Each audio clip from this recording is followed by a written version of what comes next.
I've been going out to eat by myself lately, but I'll take my notebook with me so I can write little joke ideas. And I noticed, like, in different parts of town, sometimes people will try to guess what I'm writing in the notebook. Like, whenever I'm in hood-type areas, people are usually like, oh, he's writing raps. Right?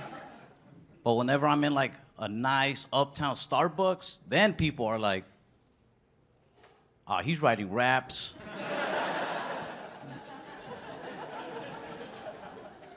One time I was like in a very like quiet, low-key coffee shop, and this girl comes up to me. She's like, hey, excuse me, are you writing poetry? I was like, no, I'm writing raps. I tried to hide my notebook, and she tried to peek over my shoulder. She was like, how come it says jerk off right there? I was like, don't worry about that. Streets is crazy. People die jerking off there. Try to eat healthy. Like, I'm a type 1 diabetic, and a lot of people don't believe me when I say that. I think it's because I'm real slim. You know, it's kind of like hearing a really ugly dude tell you he got herpes. Because people just look at you like, you got it? Like you think you got it or a doctor told you you got it? Well, a doctor did tell me. I was diagnosed like at 6. And I had that same doctor from when I was 6 up until I was 18, which is a long time to have one doctor. So when I left, I thought it'd be nice to leave him a review on his website. So who knows him better than I do, you know? I was like, this man was my doctor for the last 12 years. And I am still diabetic. 1 star. I left him 1 star because of the nurses he had working for him. They used to try to lift you up, but I didn't like it. Because they'll say things like, you know, in time, you could actually find that diabetes could be somewhat of a blessing in disguise. I think I'd rather have just a regular blessing. The disguise part is really messing with my blood sugar. You're a horrible nurse. But I took her advice. Like years down the line, though, I was at a bar and some of my friends started a little fight. And this dude pushed me. So in my head, I was like, diabetes. I didn't want to fight him, so I said, hey, man, you don't want to do this. I'm diabetic. And this is one of those little things that sucks about living in America. He goes, me too, and then punched me in my face.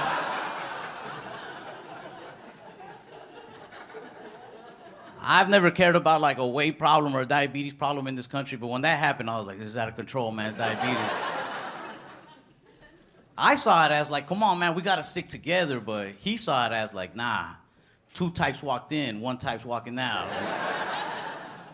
But I go out to eat a lot. I've been having this problem at restaurants where I get skipped in lines pretty much every time by white women. Not saying I'm angry, I'm just saying, it's usually you guys.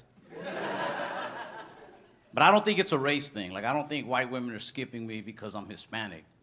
I think white women are skipping me because I'm short and Hispanic. Like, hear me out. You see a 6-foot Latino dude standing in line, that dude has the potential to be tall, tan, handsome. You respect that man's place in that line. But they see me, 5'7" Hispanic dude in line, in their mind they're probably thinking, he probably works here. I'm just getting in front of like.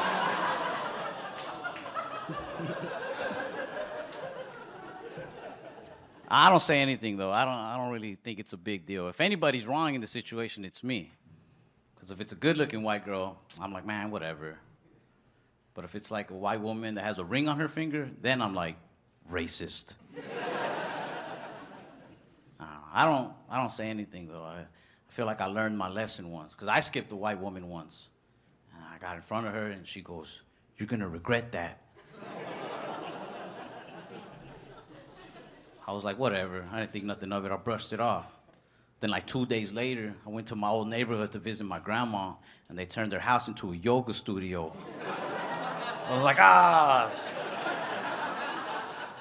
They fucking got me.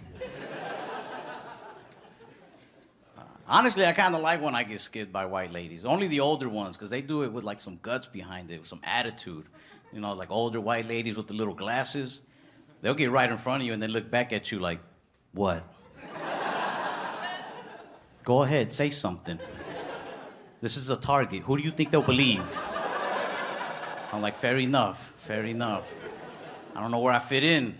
I really don't. Like, I can't even hang out with my thug friends anymore because we'll be smoking together and then they like to say cool thug shit, but it'll also hurt my feelings a lot of the time.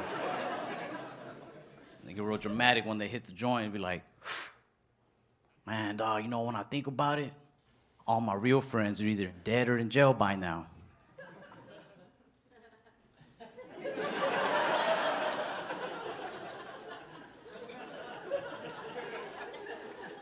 I'm like, give me back my weed, man. Changing my Hulu password, too. That's for my real friends. I got like my suburban friends, too, but they're like college kid, preppy type people, very cocky. Like, they can never answer questions by saying yes or no. They always got to say stuff like, you know me. That's weird. That is the strangest way to answer a question.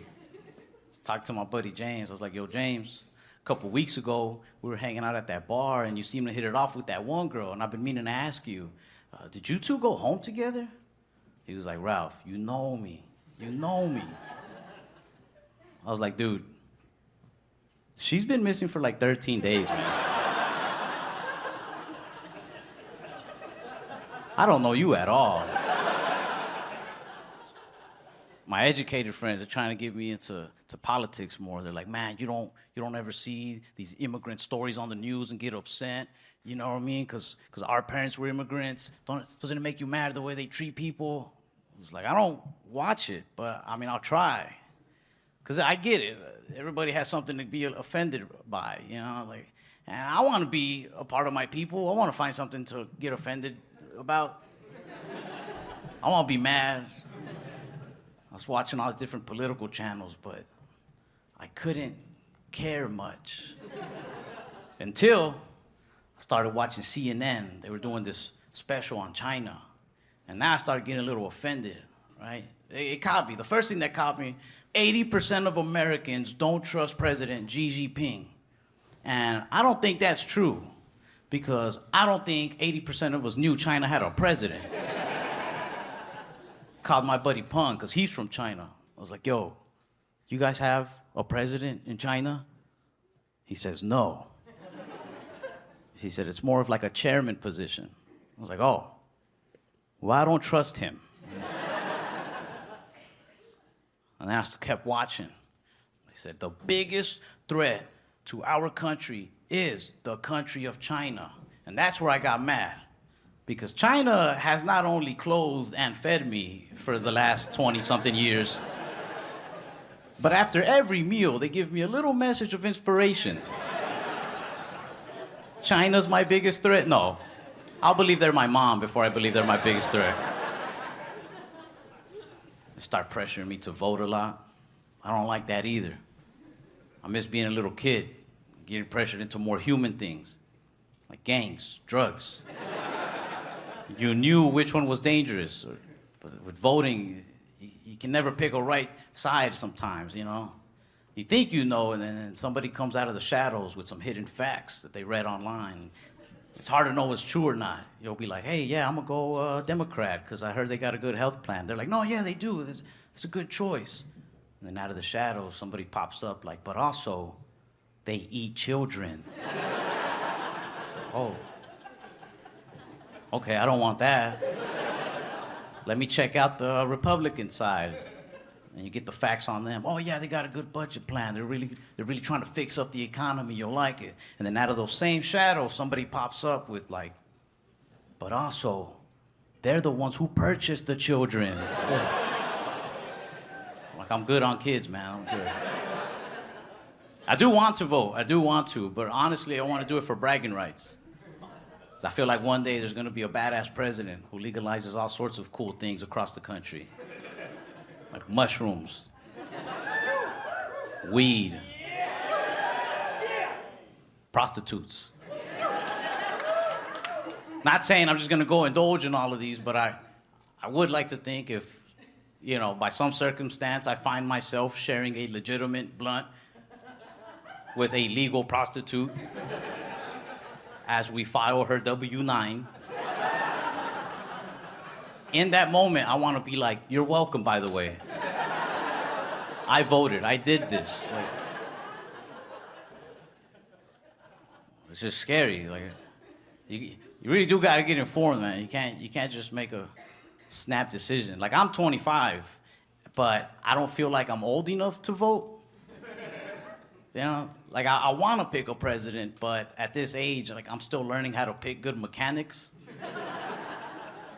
I got my wheel alignment the other day by a dude who guessed the price off the top of his head.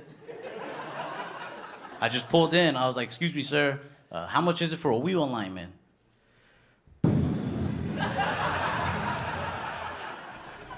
He was kicking my tires. I just looked at him like, I don't know either. But I went with him because he seemed trustworthy enough. But my car drives more crooked now than when I gave it to him. I don't know much about cars or politics, but I do know this. I do know that sometimes people running for office scare me for the same reason that mechanics scare me. Have you ever noticed people who run for office talk about the country the same way mechanics talk about your car? They're like, can I fix it? Yes, but I got to take it apart from the inside. Really, it's going to take me some time, especially because, look, I don't know if you saw this, but the guy who had it before me, he really fucked this up.